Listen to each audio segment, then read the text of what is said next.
Hi, I'm Ashley. And I'm Bethany. And we are with Predators of the Heart, a wildlife sanctuary located up in Anacortes, Washington. Today we're going to take you through and show you some pretty amazing animals. Thank you so much for joining the San Juan County Fair virtual fair.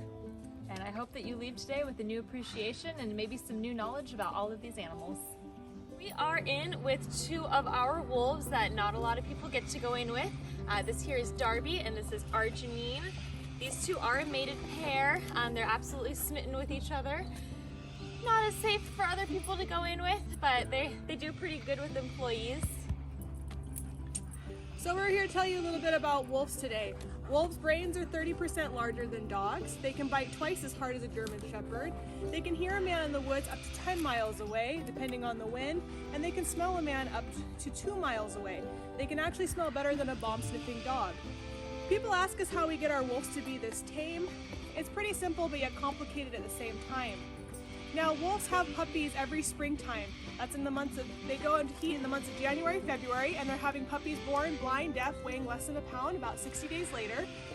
We take those puppies, we leave them with mom for about 10 days, and then before their ears and eyes open up, we do have to go in, take mom for a walk, pull the puppies, and then we do everything mom does. So what we do is we go in, we bottle feed them, we help them go potty until they're about 3 to 5 weeks in that time, and then we bring them back out here and start working with them to make them ambassadors of their species. Some interesting things that make wolves and dogs different. Pretty early on, you can see some differences. With dog puppies, they tend to go towards humans and want human affection, whereas wolf puppies tend to stick with other wolves. You can also see that they have a slanted forehead, and that is actually to accommodate that larger brain size. Their brain is about 30% larger than a regular dog's brain, whereas dogs are going to have more of an L shape to their forehead, just because their brain's a little smaller. Wolves have a slight bit of webbing between their pads, so that way they can actually carry large areas of land. They also have a little bit more timidness towards humans, so we have to work really hard on getting that out of them. We're always very gentle with our corrections. We're never harsh with them, because if you do scare them when they're young, that can kind of break the trust that we're trying to build with them. She's a very sweet wolf. Arginine's very kind. Now Arginine is 12 years old and Darby is 8 years old. So they are some of our older wolves out here at our compound. We do have 25, and what we're going to do for you here in a little bit is we're going to let you see how these guys howl and communicate. We're also going to show you a couple different kinds of wolves that we have. We have the gray wolves, which are these ones, and then we have British Columbia black wolves and Arctic wolves. And Arginine is being so lovey right now. And this is not normal behavior for a lot of our wolves. Arginine is just kind of an exception to the rule. She's been really, really good ever since she was born. She's just always been a sweetheart who loves affection. Right? Yes, you do. I know. You want to tell the importance of Yellowstone? Yeah, wolves are really important to our ecosystem.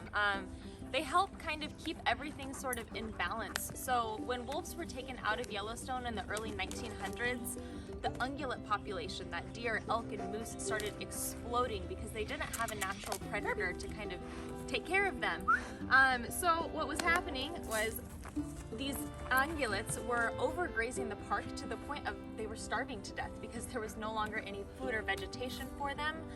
They were kind of, humans were wondering, you know, what would happen if we put wolves back into the area. They did it in 1995, and over 10 years they discovered this thing called a trophic cascade, which basically means that these wolves were getting those populations back down to more manageable levels, even redirecting them to only stay in certain areas of the park. Vegetation was able to regrow, and those root systems actually stabilized riverbeds, and there was clean water flowing through the park in the first time in 70 or 80 years, just by adding one predator into the area. So they do serve a very important purpose to our ecosystem. They also did a study because they were starting to target one part of the herd. So what happened was, because they were targeting one section, they went in and grabbed some bones and things to see what was going on.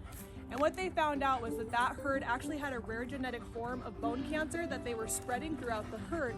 The wolves could smell that, and they took that part of the herd out, which essentially made the herd so much stronger by taking out that genetic problem.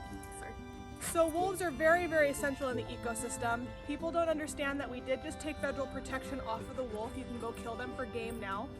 When that happens, states take advantage of that happening. So Idaho right now is eliminating 90% of their populations. They're gonna go from 1,500 wolves down to 150. We just did our new counts up here in Washington, and we only have 136 wolves, but spread out between 25 packs. And then we also have another pack here that consists of 9 different packs, and they only counted 60. So we don't have very many wolves up here in Washington, and they're very close to that Idaho border. So if they go over the Idaho border, then they are able to be killed by people in Idaho. So our goal is to let you guys know and educate you of how truly essential these guys are in the web of life, because they're so important. Hold on one sec, let her finish her rubbing here. Okay, of how truly amazing these guys are. These guys only contribute to 3% a year in cattle death, 2% in sheep death. Killing people has been non-existent since the 1900s here in the United States. And she likes Bethany's hair today too. Yeah, there we go. And, hi baby. And these guys really don't, these guys are not the problem, we are.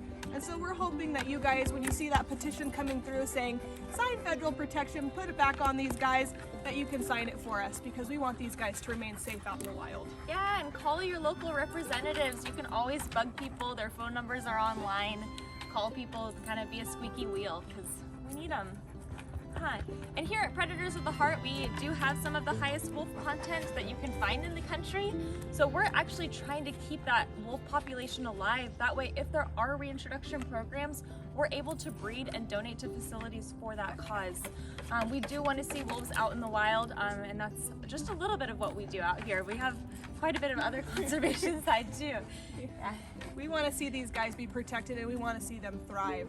And so we're hoping that when we start seeing that we're repeating history by trying to eradicate the wolves once again, that we are able to be involved in those programs to get them back out in nature where they really belong.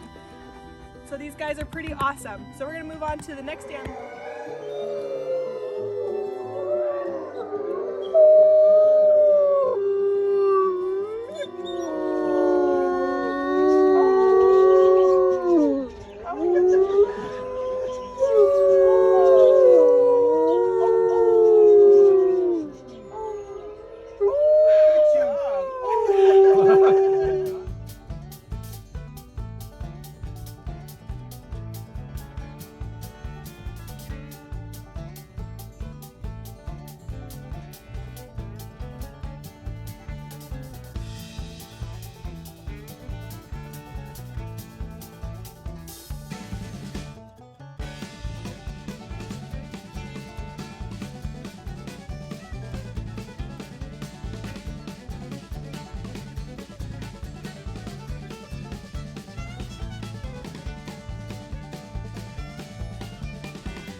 Again, I am Ashley. And I'm Bethany. And we want to thank you so much for joining us today at the 2021 San Juan County Fair.